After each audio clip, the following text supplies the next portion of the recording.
Right here, down. Protect them out. We put the work in. Let's finish. Come on, man. Let's do this. Family, I'll do 1, 2, 3. You see, we dream chase, cause that's all we was given to start with. Then we realized the dream was obtainable. Now look at us.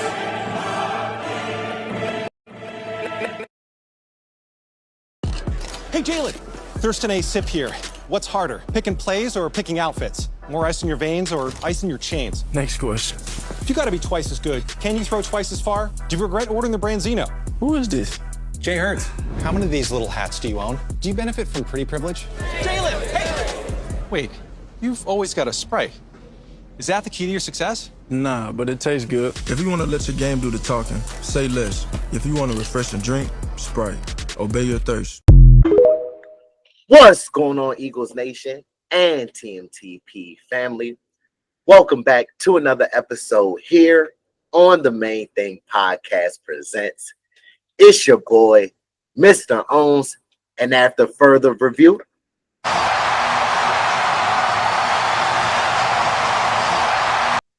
the call stands. I'm still official with no stripes. Look, let's continue to keep the main thing. To our loyal supporters, thank you for your continued support. To our new supporters, welcome to the community and our family. But let's continue to make sure that we're all doing our part because we all have a responsibility. Make sure to continue to like these videos, disrespect, and I mean disrespect those comment sections, share and subscribe to the community and the content. And last but not least, don't forget to do this. Turn on them noties so you don't miss when we drop this pressure on y'all, all right? But look, like I said, let's keep the main thing. But before we get into training camp news and notes, I have to give a shout out to Jeff Stoutland, who received the PFWA Paul Dr. Z Zimmerman Award that recognizes lifetime achievement as an assistant coach in the NFL. Some previous recipients notably include the late, great Jimmy Johnson, Howard Mudd, Steve Spagnuolo, and Bud Carson. So shout out to Jeff Stoutland again for receiving that award. And then also I want to talk about Vic Fangio receiving his all-time favorite player's jersey provided by our Philadelphia Phillies.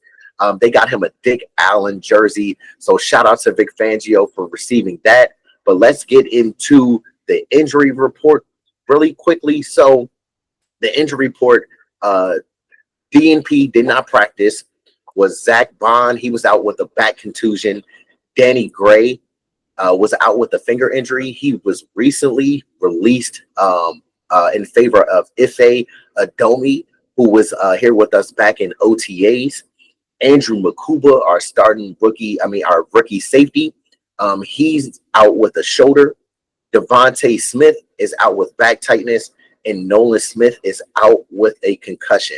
Now, some limited participants were Jahad Campbell with a shoulder injury, but from all the news and reports that I've been hearing, Jahad Campbell, it wasn't really in a limited fashion, so that is awesome news to hear. Jalen Carter was out with a shoulder injury. Limited participant with a shoulder injury. Cam Jurgens with a back, and Smile Munden Jr., our other rookie, out with an illness. So hopefully all of those players have a speedy recovery and get back on this field to make some plays. But now let's get into some training camp news and notes. So what I'm going to do is I'm going to give the news and notes for Monday and Tuesday. So Monday's practice, July 28th of 2025, which was day 4 of camp. Jalen Carter, who I just mentioned, returned. He returned to practice in a limited role after missing the first week due to a shoulder injury, bringing a boost to our defensive line. We know how we feel about Jalen Carter. We know what Jalen Carter can do. So to have him back in a fold is great news for us being Eagle fans and great news for the Eagles organization.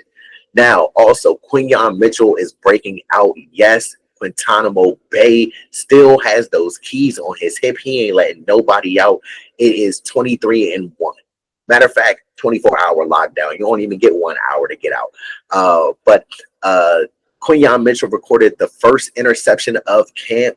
Kudos to him, because we know that QB1 doesn't really put the ball in harm's way and has been being uber smart with his decision making when it comes to the pass game. So he intercepted Quinyon, just being Quinyon, intercepted a deep pass intended for Arthur Juan K while shadowing him in tight coverage all day. Majority of analysts are raving about how Quinyon is now considered potentially a top 5 corner in the NFL, and clearly is a rising star, something that we've been noticed and been seeing. But we're super excited. I'm super excited to continue to see his continued growth and trajectory here with the Philadelphia Eagles.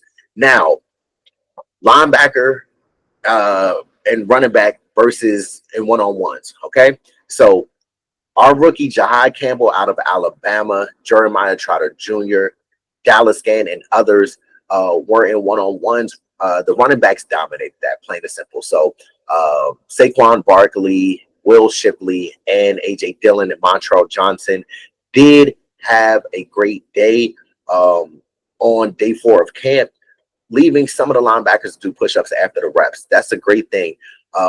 When you know that you lost a rep, you have to discipline yourself. So to get those push-ups and make sure that you continue to be better, and we're preaching competition here at training camp. So Campbell, let's specifically talk about Jahad. Campbell's, his physicality and his instinct are off the charts. He continues to take small strides every day. Big Fangio discussed Jahad Campbell, saying that if he keeps getting small wins every single day and stack wins every single day, then he is definitely going to be the player that we clamored for to receive or to get in the first round of this past NFL draft. Now, Jahad, and we can't forget about Axeman Jr., are battling for a starting job opposite of Zach Bond. We all know that Zach Bond has his linebacker spot on lock. But to see a healthy battle, healthy competition, that's all that we can ask for. Now, some other notable reps and things like that that happened at on that day were the defensive line flashed from Josh Uche. Josh Uche was creating pressure and had a sack. We know that the QBs don't get sacked in practice, but he did apply pressure on QB1, knocking the ball out of his hands. So that's good to see from our DN that we have on a 1-year deal here. It's a proven deal. So let's see what you got, and let's see if you can continue to build on that momentum and see what we can do for the rest of the training camp and throughout the season. So now Elijah Cooks. We've been talking about Elijah Cooks here on the channel. Elijah Cooks legitimately has been balling at camp. He's been using all 6'4" and 215 of his frame. So he's making contorted catches. He's making catches against Adoree Jackson. He's making catches against the backups. It doesn't matter who's lining up in front of him for the most part. Elijah Cooks is making a case to be on a 53-man roster. And Anais Smith, he's winning on one-on-ones, but Anais, as we all know, hasn't really come around fully yet. And we know that the time is ticking. I know that you were drafted last year, and I know that in one-on-ones, Anais Smith usually does make plays, but in team drills, he kind of vanishes and disappears. So we're going to be on the lookout for that and see if he takes that next step in his career. And now the O-line and D-line, you know that they have the battles. We have the best O-line in the business. So for our young D-line to go against our O-line on a normal basis, look, that's only going to make our D-line better and better. But Jordan Mailata is one person who stuck out on the offensive line and having a great start to training camp. And on the D-line, Jalix Hunt, who we've been raving since we drafted him. But he stood out in one-on-ones, getting the best of the offensive line sometimes. But to see his growth in year 2 is impeccable. Vic Fangio continues to talk about Jalen Hurts and where he sees him potentially going. We even, like we mentioned on previous videos, know that some people are comparing Jalen Hurts to Micah Parsons. But Jalen Hurts is his own individual. He's going to carve out his own path. So I'm excited to see his future and trajectory here with us in Philadelphia. Now, let's flip over to Tuesday. Tuesday was July 29th, and that is day 5. That was the first fully padded practice. Let me go back a little bit. So on Monday, July 28th, day 4, they were in shells. So for those who don't know what shells is, that's a helmet. You have your shoulder pads on and then shorts. But then for day 5, full pads is self-explanatory.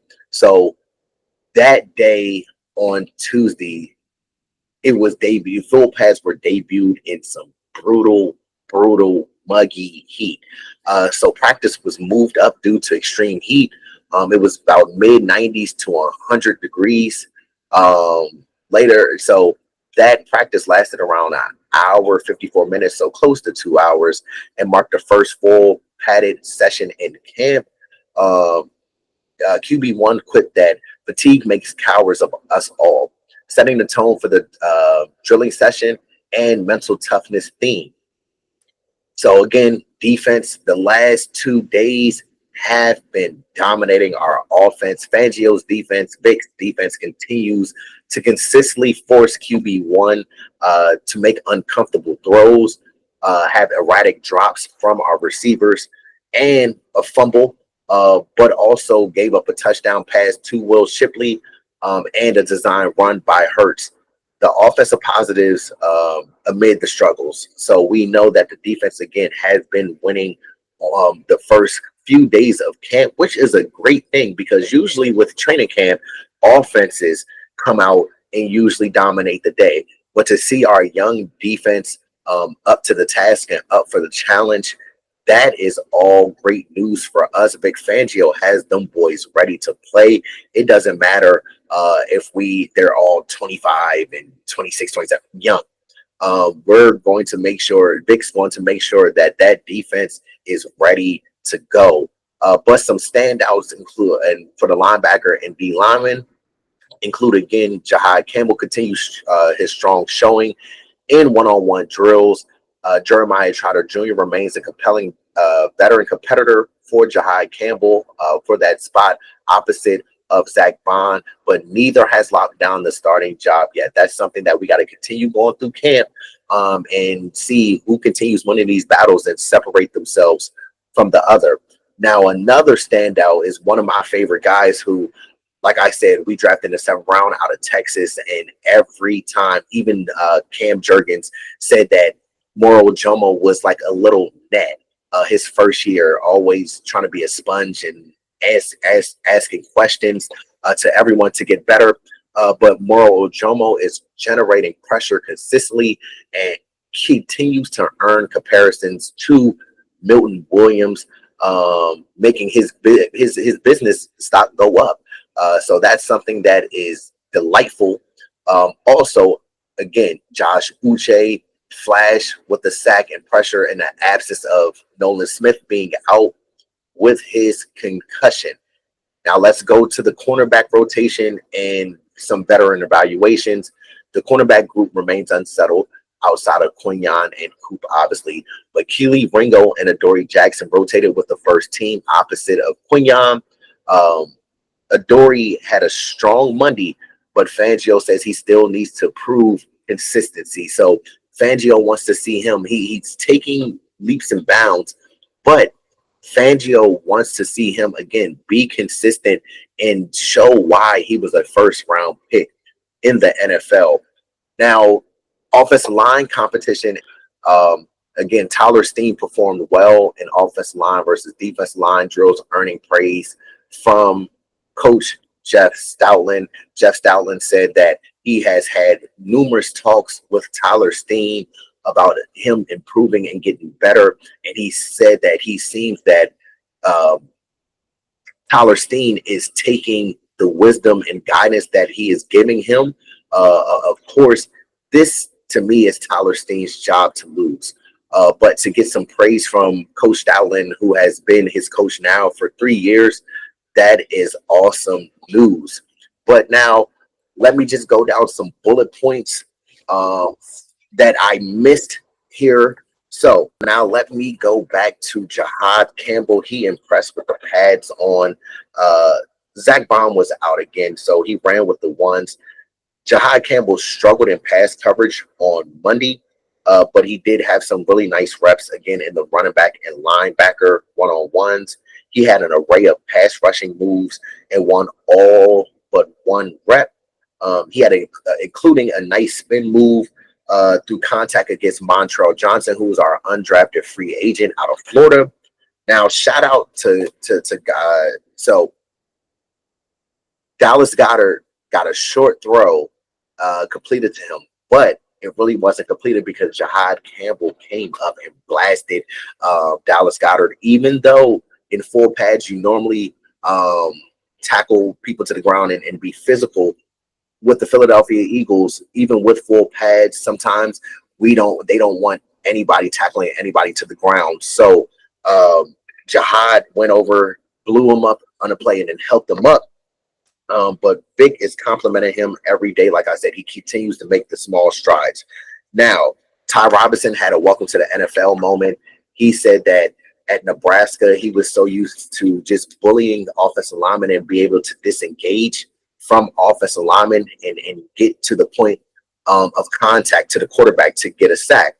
But he said with the Philadelphia Eagles, he's been primarily lined up on the right side of the defense going against, y'all know, Jordan Mailata, who is arguably the top tackle in the league or second. We have two amazing tackles on our team. And then also Landon Dickerson on that side. He said, this being Ty Robinson, said that their grip and their strength is so strong that he has a hard time getting off from their grips. But this is a learning curve. Again, you're going to get some of the best offensive line in the world, and then some of the best at their position. So it's going to be a learning curve. It's going to be a bumpy ride, but continue to focus, continue to lock in. And sky's the limits for you. Now, as I said, Jeremiah Trotter and Jahad Campbell are battling, and Jeremiah Trotter is not going down without a fight. He had a great day. Now, he clapped Will Shipley on the sideline when Will Shipley got close to out of bounds. Also, he had a pass breakup in red zone. So I see that Axe Jr. is being active. He was a sponge, learning up and soaking up everything. And I also not only will give credit to Bobby King, our linebacker coach, and Vic Fangio, the defensive coordinator, but also give credit to Jeremiah Trotter Sr., Axeman Sr., for instilling discipline, instilling work ethic into his son. And it shows now here in training camp. So coming in a year or two, it seems like Jeremiah Trotter continues to read and react and always in phase and always in the right spot at the right time. That is great, great news. So let's go to the offense. The offense has struggled. Again, I told y'all the defense won the day, but our offense did struggle. No need to sound the alarm. No need to sound alarm. We have vets on that side of the ball. We have proven players on that side of the ball. So I don't have any inkling that they're not going to get this figured out. We always got to remember as well that Kevin Patullo is the new offensive coordinator here. So it's just some kinks and wrinkles that they got to work out. But I know that this offense will get to where we want them to be before we play Dallas on September 4th at our banner drop. But some things that I noticed from the offense is QB1's accuracy was much better over the weekend as opposed to Monday and Tuesday. But we're not going to put it all on QB1. The issue with the passing game seemed to be that nobody was open, as opposed to QB1 just throwing and missing open receivers. Now to red zone. The red zone offense again was not sharp. They ran 6 plays inside the 20, getting a total of 10 yards on the first 5 plays before QB1 hit Will Shipley, as I mentioned earlier, over the middle for a 10-yard tap down. And the first team offense versus the first team defense. Offense started at the 30-yard line and didn't get into the end zone. Great job, defense. Hurts had to throw it away after holding on to it and looking for the open receiver. All right, so the final team drill, offense struggled again. QB1 completed 1 out of 3 passes, which is 33%, with a short pass to Shipley on a play that maybe was extended more than it should have been. The D-line has been generating a lot of pressure on QB1, as I mentioned. To get that pressure on QB1, what the D-line is doing against our mighty O-line, that is great news. But majority of the passing game, QB1 was under pressure.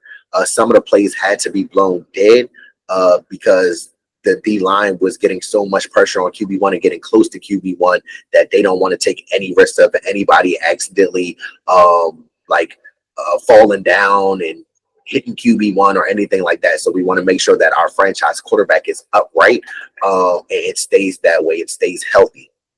Now, what I want to see from Kevin Patullo and the offense is more creativity. I noticed that even last season, I knew in the passing game that A.J. Brown had some frustrations, and rightfully so. It was no creativity.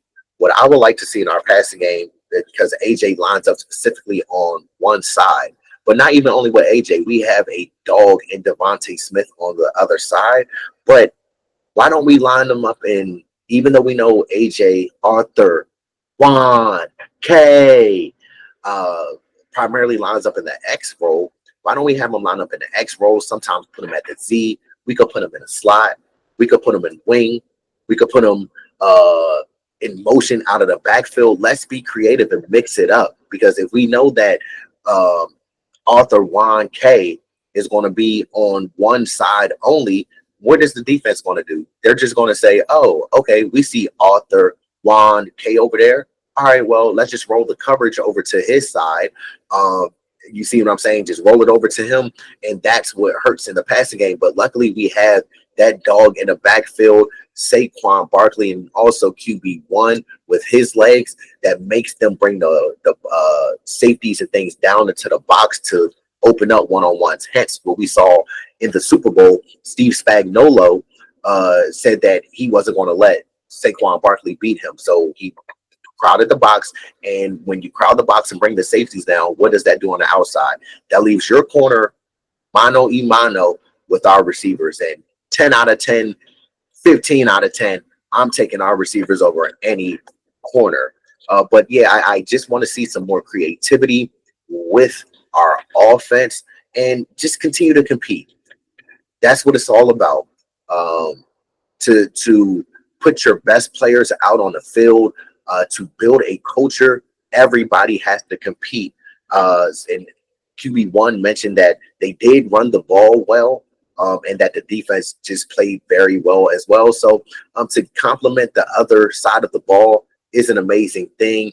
I know it's still one team, one goal at the end of the day, but also we know in football it's offense versus defense. So just to hear that the defense has been doing phenomenal with the shells and pads on, that is great to hear. And then, like I said, the offense, they have been struggling a little bit, but I guarantee you that they're going to right the ship and get back on track.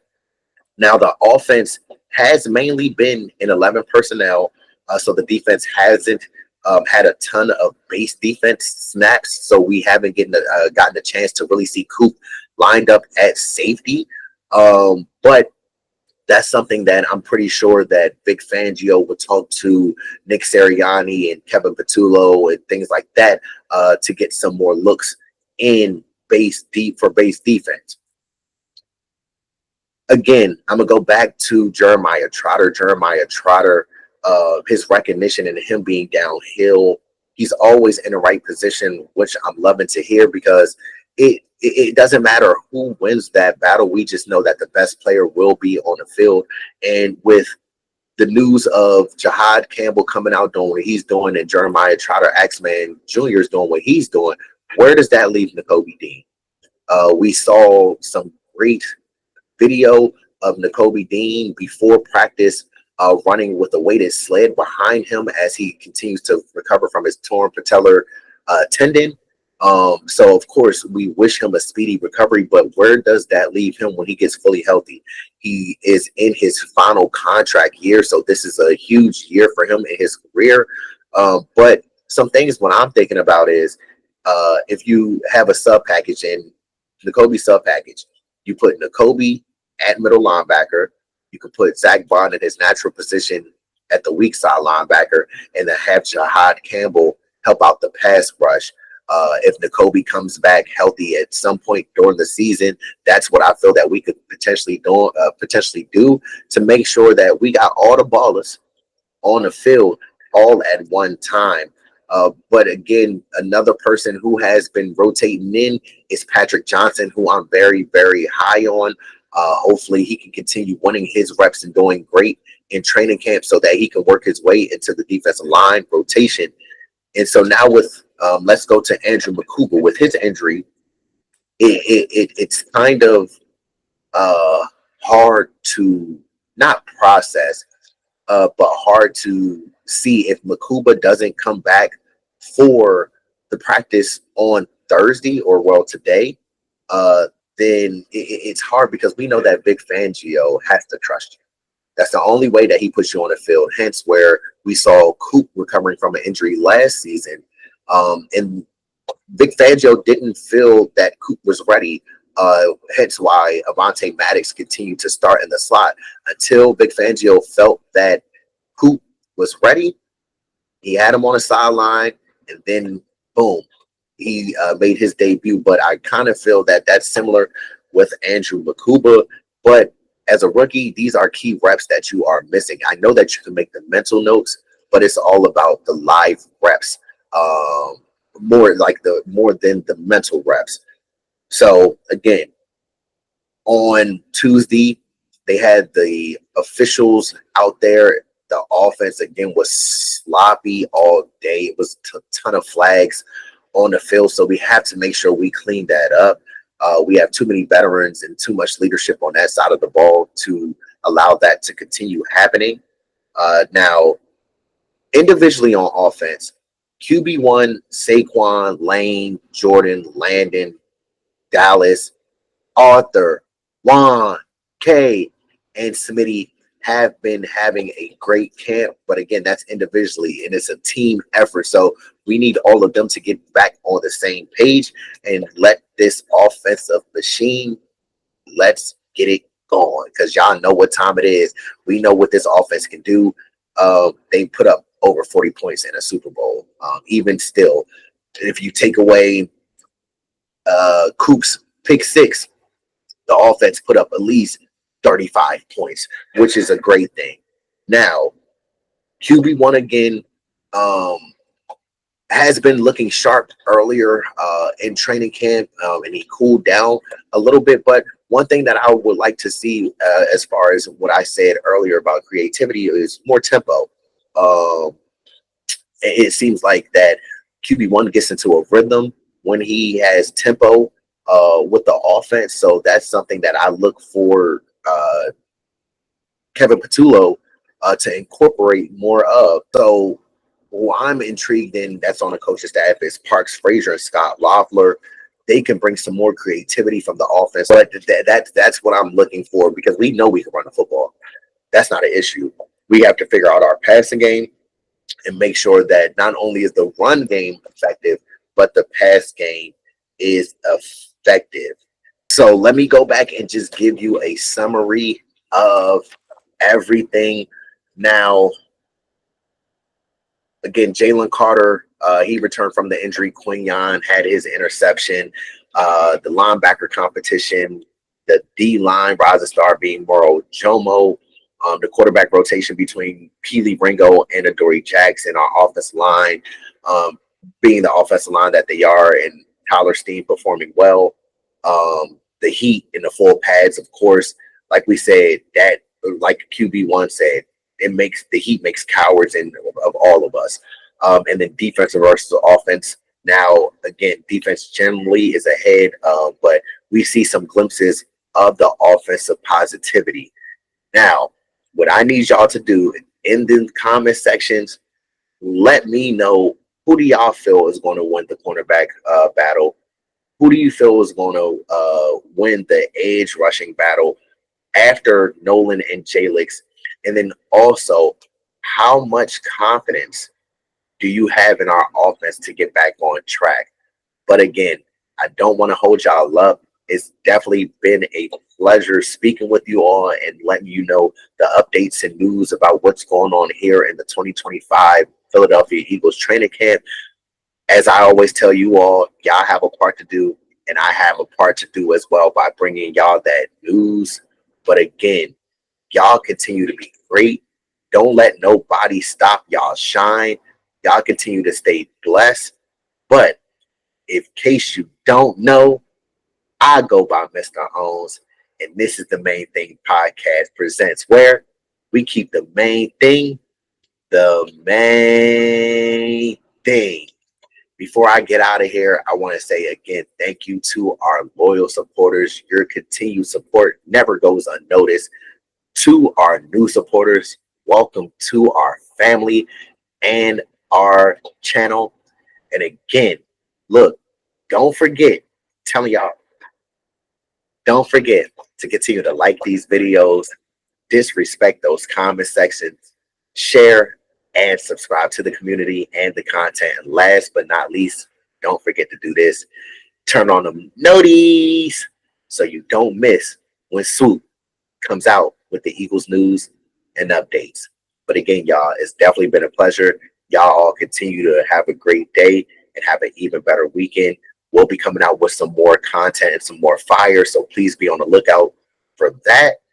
But until next time, it's been a pleasure.